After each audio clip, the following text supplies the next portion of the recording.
It's a crazy show. Anything can happen. बस कर ठीक है। मैंने कभी किया है? कभी वजाइना देखी है माँ से निकलने के बाद?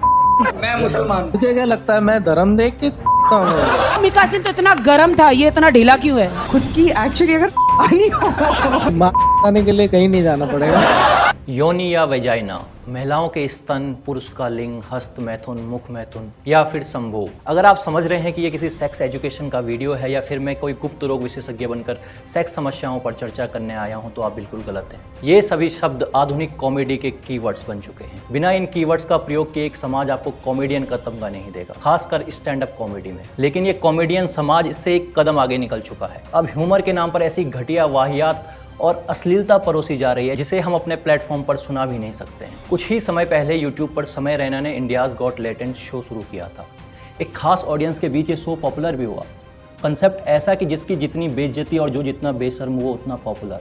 परमेश्वर चाहिए मुझे, बताओ कहाँ से मिलेगा 6 फुट 4 इंच भाई ये तो उसी पे डोरे मार रही है सीधे भाई। और नीचे से मिनिमम 6 इंच। दूसरी भाषा में कहें तो जो जितना अपमानजनक और अश्लील, जिसकी जितनी घटिया टिप्पणी वो उतना डैंग, उसका ह्यूमर उतना डार्क। कभी वजाइना देखी है माँ से निकलने के बाद? रिलीजन, रीजन, कास्ट, कलर का मजाक उड़ाना डार्क ह्यूमर कहलाया गया। आपने कुत्ता खाया है सच में कभी? अरे वहाँ यही है डॉगी स्टाइल। दिव्यांग को लूला, लंगड़ा, अंधा कहकर जोक क्रैक करना डार्क ह्यूमर की पहचान बतलाई गई। गेमर भाई मजा आ रहा है कि नहीं आ रहा है? हाँ बिल्कुल मजा आ रहा है या मैं ही थक रहा हूँ? ऐसे मेरे पापा कहते थे मेरी मम्मी को। ऐसे ही एक डार्क हॉर्स निकले हैं पॉपुलर पॉडकास्टर रणवीर अलाहाबादिया, जिन्होंने समय रैना के शो पर एक कंटेस्टेंट से पूछा कि क्या आप अपने माता पिता को पूरी जिंदगी सेक्स करते हुए देखना पसंद करेंगे या आप उन्हें ज्वाइन करना चाहेंगे, इनमें से कोई एक चुनो। इतना ही नहीं, उन्होंने इसी कंटेस्टेंट का अश्लील काम करने के लिए 2 करोड़ का ऑफर भी दे दिया। Watch your parents have sex every day for the rest of your life. क्या हो गया रणवीर भाई को? अपने अपने पकड़ लीजिए तुरंत। Or would you join in once and stop it forever?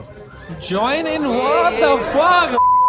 अब एक बार के लिए सवाल शो के फॉर्मेट पर छोड़ देते हैं, जिस पर आगे बात करेंगे।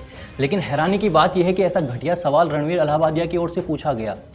जो व्यक्ति यूथ आइकन इस शर्त पर बना है कि वो क्रिएटिव बातें करता है, जो अपने पॉडकास्ट पर सवाल अध्यात्म पर, इनोवेशन पर, राजनीति पर, विज्ञान पर, हर विषय पर चर्चा करता है, और चर्चा करते हुए एक्सप्रेशन ऐसे कि मानो हर विषय पर भाई डूब कर विश्लेषण कर रहा हो।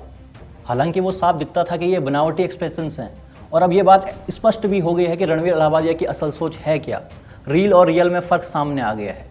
दोस्तों, समस्या उसकी निजी सोच से नहीं है, समस्या इस दोगलेपन से है, जहां एक तरफ आप भक्ति सनातन पर ज्ञान ठेलकर युवाओं को इन्फ्लुएंस कर रहे हो और अपना नाम बना रहे हो, और ठीक दूसरी तरफ आप माँ बाप को पूरी जिंदगी सेक्स करते हुए देखना चाहते हो। ये है आपकी क्रिएटिविटी। दोस्तों, ह्यूमर डार्क, उजला, सफेद, पीला कुछ नहीं होता। ह्यूमर ह्यूमर होता है। कैसे किसी का मजाक बनाकर भी आप हंसी बटोर सकते हैं, ये बात सीखनी है तो अमेरिका के stand up comedian Max Amini को देखिए। किसी रिलीजन या कंट्री पर उनके कमेंट्स आपको पसंद जरूर आएंगे। वैसे दूर क्यों जाना, हमारे देश में ही राजू श्रीवास्तव हुए हैं, जिन्होंने गजोधर और अन्य किरदारों से ना जाने कितनी बार हमें हंसाए हैं। वो तो डार्क होने के बावजूद भी डार्क कॉमेडियन नहीं कहलाए। अब आपका सवाल हो सकता है कि क्या आप समय रैना या इनके जैसे लोगों को नहीं सुनते हैं? इसका जवाब है सुनते हैं, क्योंकि ये सभी के पास सुनने के लिए उपलब्ध करवाया गया है। जो हम एडल्ट सुन रहे हैं, यही बात एक 16 वर्ष का लड़का भी सुन रहा है और एक 10-12 साल का बच्चा भी सुन रहा है। क्या हमारा समाज इसके लिए तैयार है कि घर में बच्चा माँ बाप के सामने कॉमेडी के नाम पर वेजाइना पर जोक क्रैक करे? कैसा लगेगा अगर सड़क पर हम अपने परिवार के साथ चल रहे हैं और चलते फिरते कहीं से कोई डैंक लड़का डार्क ह्यूमर के नाम पर माँ बाप के सेक्स का जोक फेंक कर चले जाए? रीच और रेवेन्यू के लिए लोग इतना नीचे गिर रहे हैं कि क्रिएटिविटी की परिभाषा ही बदल गई है। इनसे सीखने वाले लोग इनसे सीख ही रहे हैं, और कूल बनकर माँ बाप को गाली देना हो या फिर दोस्तों के साथ किसी पर सेक्सुअल कमेंट करना या जोक करना, सब कुछ नॉर्मलाइज हो चुका है।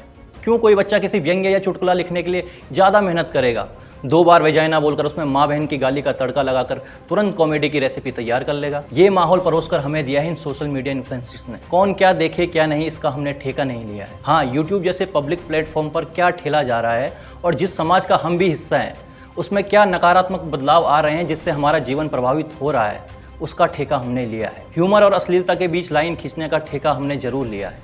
धन्यवाद।